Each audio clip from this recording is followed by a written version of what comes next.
네, 우리가 한 주간도 세상 속에서 살다가 또 하나님의 가족으로 하나님의 형제자매를 함께 모여 또 예배하게 되었습니다. 우리 전후좌우로 축복하면서 인사하도록 하겠습니다. 축복합니다. 네, 잘 나오셨습니다. 은혜 받으십시다. 네, 복을 받으시려면은요. 아멘. 네, 오늘도 우리 예배가 복된 예배가 된 줄로 믿습니다.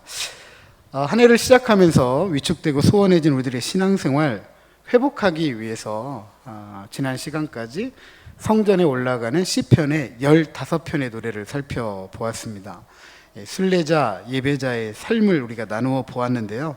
순례자, 예배자의 삶은 성전에 오르는 이야기일 뿐만 아니라 성전으로부터 다시 세상으로, 우리의 일상으로 돌아가 살아야 될 삶의 이야기이기도 하였습니다. 그리고 그 이야기의 핵심을 두 가지로 말씀을 드릴 수 있는데, 한 가지는 하나님에 대한 경외감, 다른 한 가지는 경건한 형제였습니다. 이것은 예수님께서 구약을 요약하시면서 이렇게 가르치잖아요. 하나님 사랑, 이웃 사랑. 하나님에 대한 경외는 하나님 사랑, 이웃 사랑은 경건한 형제로 한 쌍을 이루고 있다라는 사실을 우리가 알게 됩니다. 즉, 하나님을 사랑하는 것은 이웃을 사랑하는 것이고, 이웃을 사랑한다는 것이 하나님을 사랑하는 것이다. 이것이야말로 진정한 순례자, 예배자의 삶이고, 그래서 기독교를 사랑의 종교라고 이야기합니다. 왜냐하면 하나님은 사랑이시기 때문이죠. 하지만 오늘날 한국 사회에 비친 교회는 순례자, 예배자에 대한 삶인 하나님에 대한 경건함, 그리고 경건한 형제를 좀 찾아보기 어렵다라는 것이 일반적이고 보편적인 평가입니다. 지난해 전 세계적인 신드롬을 일으켰던 넷플릭스 오리지널 시리즈인 오징어 게임, 안 보신 분들이 많겠지만 이 내용은 사회에서 소외된 사람들, 사회에서 버려진 사람들 450명을 불러 모아놓고 마지막 456명 중에 한 사람에게 456명에게 해당되는 1억 원씩 456억 원을 다 주는 거예요. 그런데 그 456억 원을 차지하기 위해서는 한 사람만 남아야 되니까 다른 사람들은 어떻게 돼야 되죠? 죽어야 돼요. 그런데 그 내용 중에 보면 기독교인이 등장합니다. 하나님께 기도하면서 456억 원의 상금을 차지하기 위해서 다른 사람의 죽음을 이용하는 이야기. 결국 기도는 다른 사람의 죽음을 이용해야만 하는 이야기가 담겨져 있고, 다른 사람을 죽음으로 내몰아야만 응답받을 수 있는 그런 이야기입니다. 물신에 사로잡혀서 사람의 생명을 너무 쉽게 죽음으로 내몰고 있는 한국 교회를 바라볼 수밖에 없었습니다. 나아가 2006년에 고 노무현 대통령 정부 시절에 국가인권위원회가 차별금지법 제정 권고안이 이 법무부에 이제 제출을 하게 됩니다. 그리고 지금까지 논쟁거리가 되었고, 여러분들 어제도 TV 매스컴을 보셨겠지만 서울 광장 퀴어 축제가 있었습니다. 동성애를 찬성하시는 분들, 네. 이런 분들과 그 반대편에서는 반대하는 분들이 모여가지고 상당한 충돌은 없었지만, 다행히도 충돌은 없었지만 우리 사회적인 갈등이 얼마나 심해져 있는지를 보여주는 좋은 또 예였고요. 2018년에는 예멘의 내전 때문에 이 내전을 피해서 살기 위해서 제주에 예멘의 난민들이 입국을 합니다. 그런데 이 사람들을 받아들여야 되느냐, 받아들여지 말아야 되느냐에 대한 문제로 한참 시끄러웠습니다. 그 큰 이유는 한 가지는 예멘이 이슬람이라는 거죠.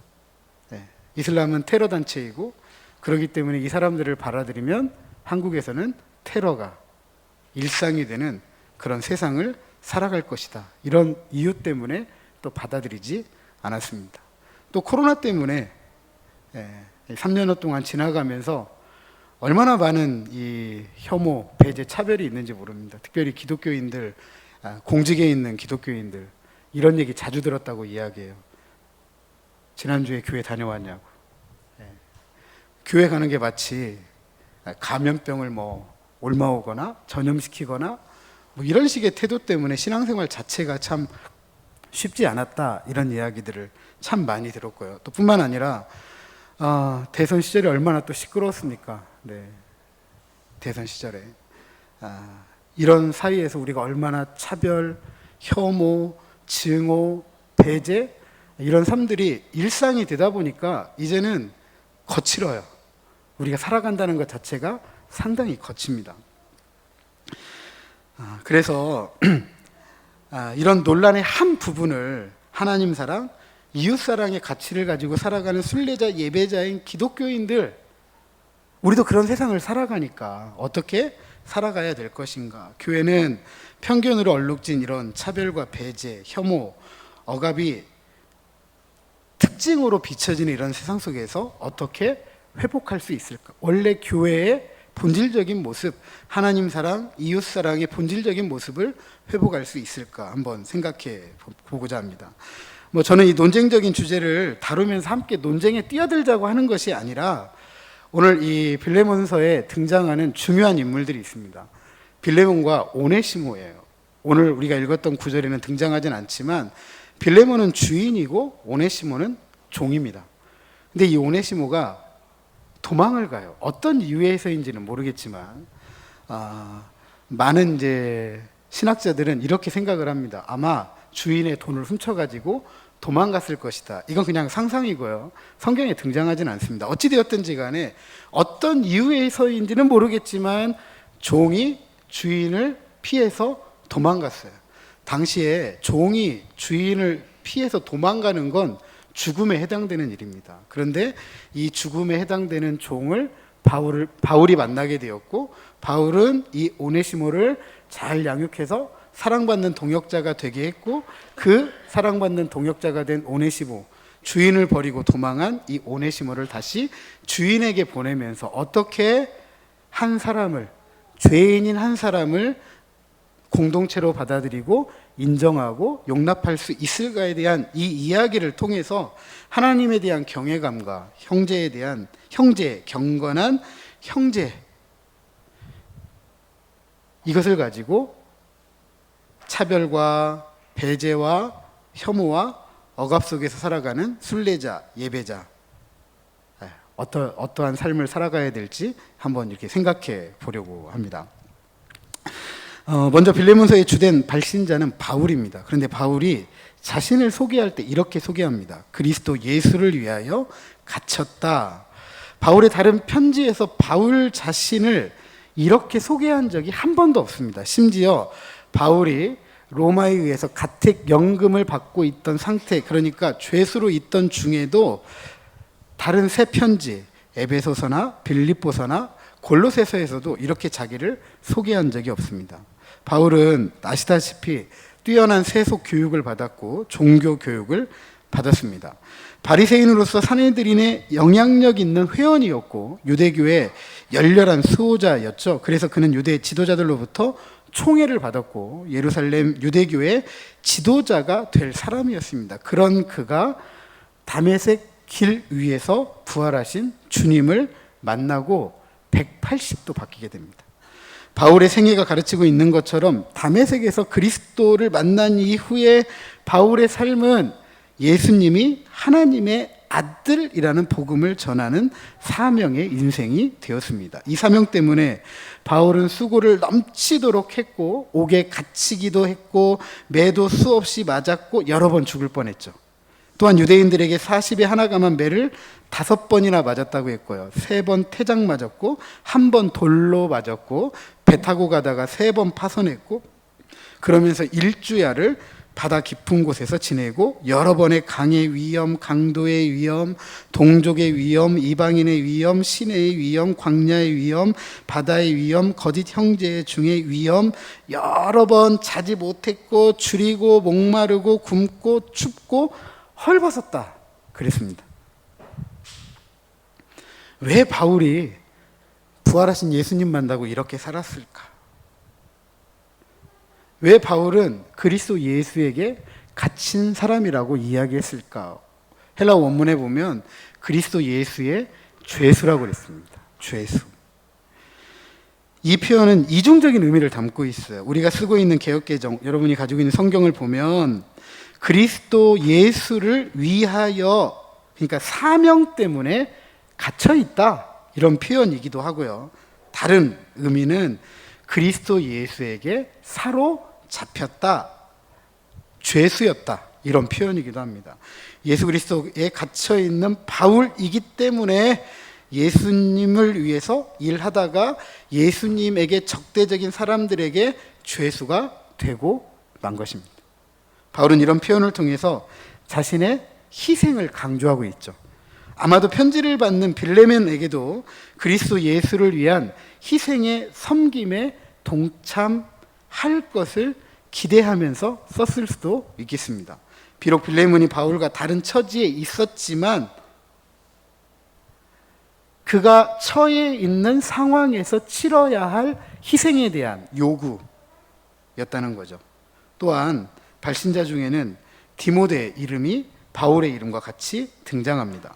바울과 디모데의 이름이 같이 등장하는 편지는 고린도후서, 데살로니가 전후서, 빌립보서, 골로새서, 그리고 빌레몬서뿐입니다. 바울이 가장 신뢰하는 동역자였기 때문에 이 디모데에게 2번의 편지를 써요. 디모데 전후서죠. 바울은 또 2차 전도 여행 때 이 디모데를 만나면서 이 디모데는 이 바울을 통해 믿음을 갖게 됐고, 그래서 바울은 디모데를 믿음 안에서 낳은 아들이다, 이렇게 표현을 합니다. 이런 디모데가 바울의 투옥 기간 중에 여러 차례 방문했고요. 바울이 이 편지를 쓸 때 함께 로마에 있기도 했습니다. 바울을 위로하고 바울의 사역을 협력했던 것이죠. 그래서 바울을 대신해서 전도 여행을 하기도 했습니다. 오늘 본문에는 형제라고 쓰고 있잖아요. 믿음 안에서 얼마나 바울과 절친한 관계였는지, 얼마만큼 친한 관계였는지를 알게 해줍니다. 또 뿐만 아니라 2절에 보면 이 편지에 수신인이 등장을 합니다. 빌레몬, 바울의 사역을 통해서 믿음을 갖게 되었습니다. 골로새에 자기 집을 모임의 장소, 교회 회집의 장소로 내어놓았습니다. 그래서 골로새 성도들이 이 빌레몬의 집에 모이게 되었습니다. 그런 그가 바울의 복음 사역에 있어서 소중한 친구였기 때문에 바울이 빌레몬을 사랑받는 동역자라고 부르고 있습니다. 바울에게 있어서 빌레몬이 그랬던 것처럼 오네시모도 바울을 만나 바울의 사역을 통해 믿음을 갖게 됩니다. 주인을 피해 도망쳐온 오네시모, 그런 오네시모가 바울을 만나고 바울의 사역을 함께하는 동역자가 됩니다. 그리고 갇힌 자 중에 낳은 아들 오네시모의 변화로 인해서 바울은 옆에 두고 같이 사역하기를 원했습니다. 주인을 피해 도망한 죄인인 오네시모를 옆에 두고 사역하기를 원했다. 다시 말해서 오네시모도 빌레몬처럼 바울에게는 어떤 사람이 되었느냐, 예전에는 주인을 피해 주인의 돈을 가지고 도망쳤던지 어떤 죄를 지고 도망쳤는지는 모르겠지만 지금은 바울에게 있어서는 사랑받는 동역자가 된 것이죠. 빌레몬과 그의 종이었던 오네시모가 바울에게 있어서 동등한 위치, 빌레몬 너도 사랑받는 동역자이고 너를 피해 도망온 이 종놈 오네시모도 나의 동역자이다. 그러니까 결국 주인인 빌레몬과 종 오네시모가 어떤 관계가 되었어요? 바울의 동등한 동역자가 된 거예요. 그러니까 바울은 사랑받는 동역자라는 이 표현을 통해서 빌레몬에게 제의를 하는 거예요. 제안을 하는 거예요. 이 종놈이 지금은 내 동역자니까 내가 너한테 돌려보낼 때에는 종놈으로 받지 말고 뭘로 받으라고요? 같은 동역자로 받아줘라, 이렇게 표현하는 거죠. 그렇게 되기를 바라는 마음을 가지고 빌레몬서를 지금 쓰고 있는 거예요. 빌레몬서를. 뿐만 아니라 이 수신자 중에는 아피아와 아키포도 등장합니다. 일반적으로 아피아는 빌레몬의 아내로 이해가 됩니다. 당시 노예들의 일상적인 의무들에 있어서는 여주인이 담당을 했습니다. 그러니까 이 오네시모가 참 단지 돈에만 손댄 건 아닌 것 같아요. 다양한 이유에서 이 주인이 받아들일 수 없는 형편이 된 것 같아요. 더 이상 이곳에 있다가는 죽지 않을까라는 그런 염려가 생긴 거죠. 얼마나 큰 잘못을 했는지. 그래서 도망을 한 거거든요. 어찌되었든지 간에 빌레몬의 종이었던 이 오네시모에 대한 최종적인 결정이 빌레몬뿐만 아니라 이 여주인이었던 아비아에게도 있기 때문에 아비아에게도 바울이 자매라고 부르면서 디모데를 형제로 취급했던 것처럼 이 아비아도 믿음의 관계에 있어서 절친한 관계, 너하고 나하고 이 정도 되기 때문에 내가 이 편지를 쓸 때 이 편지를 잘 읽고 너도 내 뜻에 좀 따라 주어라, 내 뜻에 동의해 주어라 라고 이야기를 하고 있는 것입니다. 또 아키포는 빌레몬의 아들로 이해가 됩니다. 아키포가 받은 직분을 이루기 위해서 특별히 그를 격려하는데요. 골로새서 말씀해 보면 우리와 함께 병사되었다라고 부르고 있죠. 종종 바울은 그리스도를 섬기는 일, 군사적인 행위에 비유합니다. 아마도 아키포는 핍박과 시련 가운데에서도 믿음을 지켰고 바울의 복음 전파 사역에 있어서 중요한 역할을 하지 않았나 이런 생각도 하게 됩니다. 자, 일반적으로 초대교회 가정교회에서 모였습니다. 가정에서 모였습니다. 그래서 흔히들 뭐 가정교회 이렇게 이야기하는데 그 시대에는 가정에서 교회가 모일 수밖에 없는 이유가 있어요. 대규모 집회를 갖게 되면 박해자, 핍박자들에 의해서 어떻게 되죠? 눈에 띄게 되잖아요. 그럼 박해를 받게 되고 핍박을 받게 되고 환난을 받게 되고 때로는 순교의 제물이 되어야 되기 때문에 다른 사람들에게 알려질 만큼 대규모의 교회로 모일 수가 없었어요. 그렇기 때문에 작은 가정에서 모일 수밖에 없었고 또 한 가지는 교회를 건축하려면 뭐가 필요하죠? 돈이 필요해요. 돈이 필요해요. 상당한 돈이 필요합니다. 하지만 그 당시에 이 돈을 많이 가진 부한 사람들은 부류가 있잖아요. 근데 대다수 당시에 그리스도인들은 그런 부를 갖지 못했던 사람들이다. 그렇기 때문에 큰 교회를 건축할 만한 돈이 없었던 사람들이기 때문에 부자가 자신의 집을 내어주는 방식의 교회로 모였다. 그리고 마지막 한 가지는 교회로 모이는 숫자가 한 가정에서 모일 만큼 작은 숫자였어요. 작은 숫자. 그렇기 때문에 가정에서 모이게 됩니다.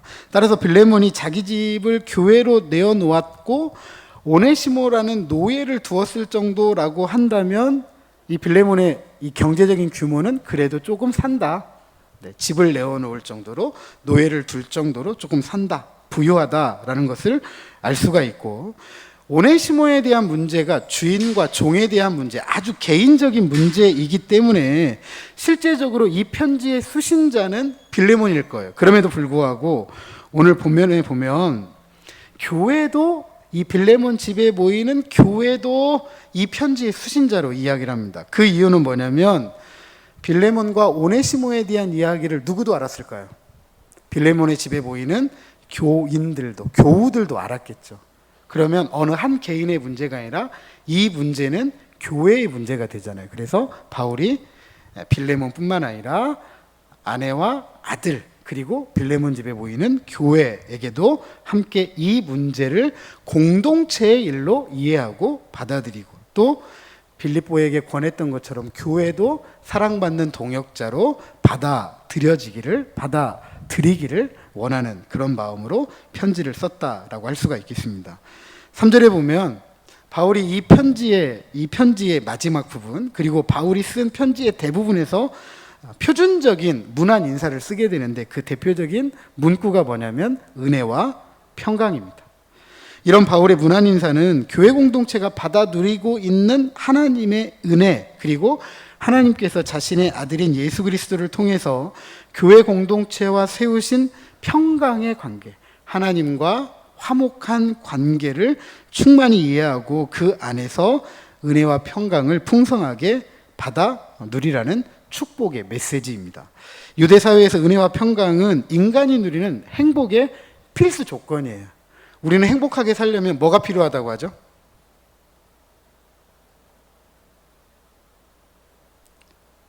저만 하는 이야기인가요? 우리 인간이 행복하게 살려면 뭐가 필요하다고 하죠? 네? 그걸 꼭 제가 이야기해야 되나요? 저만 세속적인가요? 돈이 필요하다고 이야기를 합니다. 그런데 돈이 있다고 행복한 거 아니잖아요. 돈이 있다고 평안한 거 아니잖아요. 네.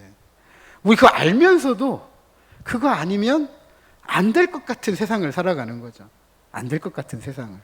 유대인들은 어떤 삶이 진짜 행복하고 기쁘고 만족이 있는 삶인지를 알고 살아가는 사람들이다. 여러분, 유대인들 오해하지 마세요. 유대인들이 저 월스트리트를 장악하고 있고 유대인들의 돈으로 세상이 움직여진다. 유대인들은 굉장히 완악하고 뭔가 이 돈에 대해 집착하고 뭐 이렇게 생각하시는데, 유대인들이 돈을 그렇게 벌 수밖에 없었어요. 유대인들은 예수님 십자가에 못 박아 놓고 예수님을 죽여 놓고 그 이후에 평생을 예수님을 죽인 민족, 예수님을 죽인 사람들이라는 뭐 누명은 아니죠. 하지만 그 이유 때문에 세상으로부터 얼마나 소외되고 살았는지 몰라요. 특별히 중세 사회, 중세 기독교 사회잖아요. 기독교에서 예수님은 어떤 분이죠?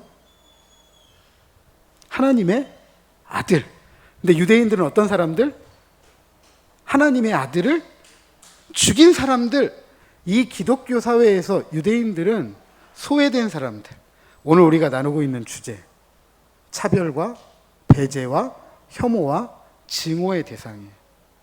그리고 중세 사회가 기독교 사회니까 돈을 좋아하면 돼야 안 돼요?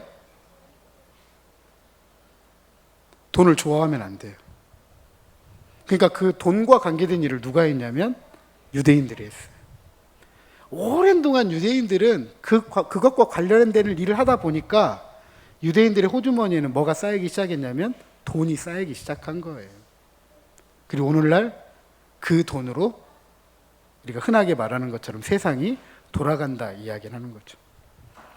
유대인들이 막 완악하고 완고하고 막 고집스럽고 뭐 이런 이유는요, 그런 차별, 혐오, 배제, 증오, 이런 세상 속에서 그들만이 살아갈 수 있는 유일한 삶의 방법이었기 때문이다라고 해도 틀린 말은 아닙니다. 뭐 그런 얘기 하려고 했던 건 아니지만 어찌되었든지 간에 돈이 많기 때문에 그들이 행복하다고 말하지 않아요. 유대인들은 하나님께서 주시는 은혜, 하나님께서 주시는 평강만이 인간의 삶을 행복하게 한다라고 생각하고 믿습니다.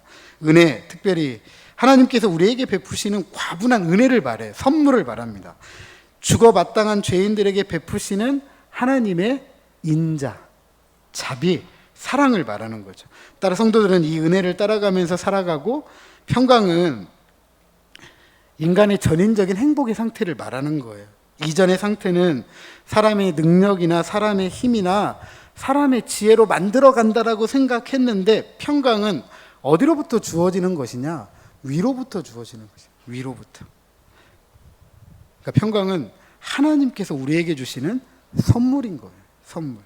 이 은혜가 그리스도께서 십자가의 죽음과 부활을 통해 우리 하나님과 죄인인 우리들 사이에 화평, 화목, 평화를 가져온 상태를 말할 때 평강이라고 하는 것입니다. 바울의 인생은 예수님이 하나님의 아들이라는 복음을 전하는 사명으로 점철되어져 있다라고 말씀드렸습니다.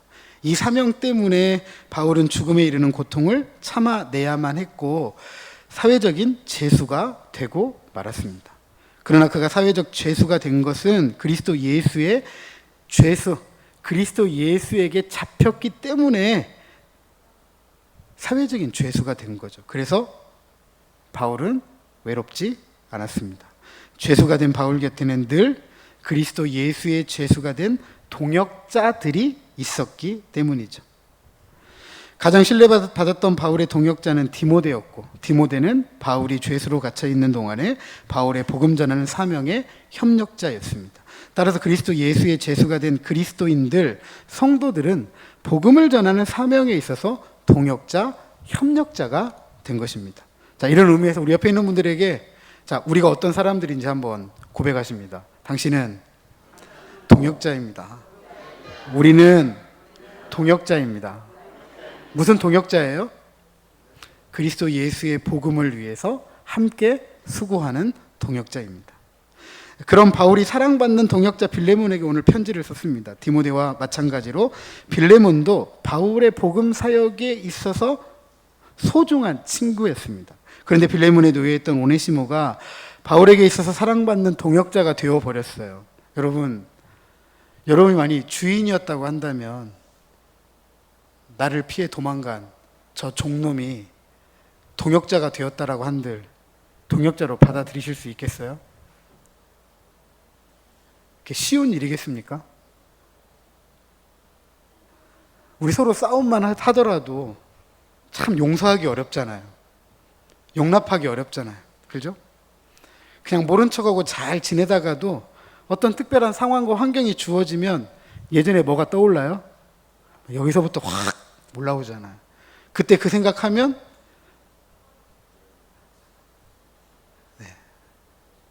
근데 지금 바울이 그걸 요구해요. 네가 나의 사랑받는 동역자인 것처럼 얘도 내 사랑받는 동역자이다. 그러니까 사랑받는 동역자로 인정해주고 받아주어라. 그러면서 그것을 누구에게 또 이야기하느냐? 아내였던 아피아와 아들이었던 아키포, 그리고 함께 모였던 교회 공동체에게 이야기를 합니다. 이 문제는 어느 하나의 문제가 아니라는 거죠. 우리 모두의 문제라는 거예요. 한국 사회에 비친 한국 교회의 모습. 나 하나의 문제가 아니라 여러분 우리 모두의 문제입니다. 우리 명덕교회의 문제이고 이 지역을 함께 섬기고 있는 교회의 문제이고 우리 조국교회의 문제이기도 해요. 그래서 저는 늘 그런 생각을 합니다. 이 조국교회를 위해서 기도하면서 우리 장로님 오늘도 기도하셨는데 공적인 위치를 잃어서는 안 돼요. 내가 교회로서 말 한마디 하고 행동하는 것 그거 하나가 무엇을 말하느냐 하면 교회를 이야기하는 거예요. 하나님의 백성들을 이야기하는 거예요. 하나님의 백성들의 행동과 삶을 이야기하는 거예요. 그래서 바울은 너 하나만의 문제가 아니라 너희 가족의 문제이기도 하고 교회의 문제이기도 하다라고 이해를 하고 있는 겁니다.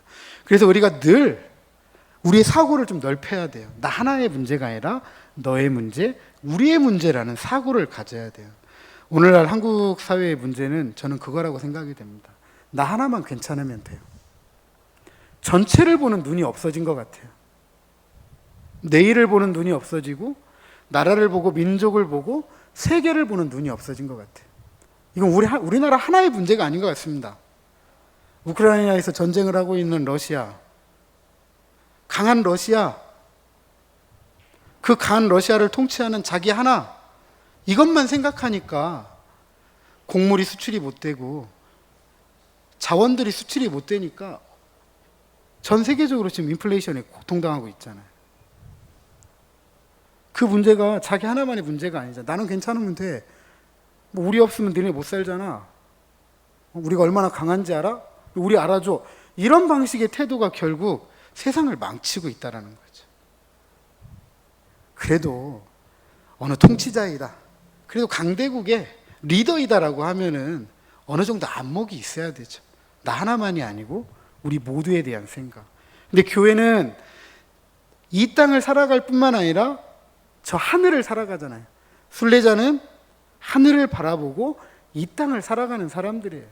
주면 저 하나님의 통치는 얼마나 커요.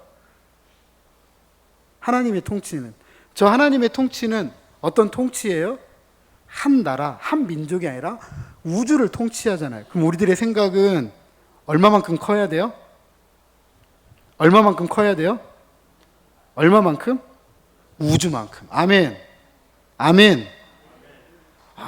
생각은 그렇게 할 수 있잖아요. 우리가 우주는 못 가도. 그렇죠. 우주는 못 가도 우주는 생각할 수 있잖아요. 네. 그런 생각을 가지고 나를 생각하고 너를 생각하고 우리를 생각하는 이 생각이 순례자로, 예배자로 이 땅을 살아가게 한다라는 사실입니다. 이런 모든 일이 가능한 이유는 은혜와 평강이에요. 왜냐하면 인간이 누리는 행복의 필수 조건이기 때문입니다. 우리는 이 하나님께서 위로부터 부어주신 은혜와 평강으로 사랑받는 동역자가 되었고, 심지어 그 사람이 노예일지라도, 도망간 죄인일지라도 복음을 전하는 사명의 협력자가 될 수 있어요. 바울이 어떤 사람이죠?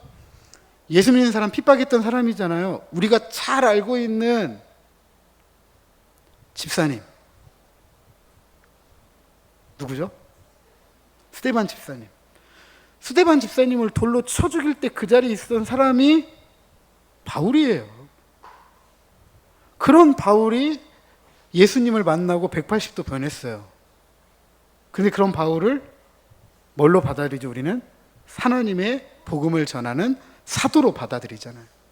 사도로.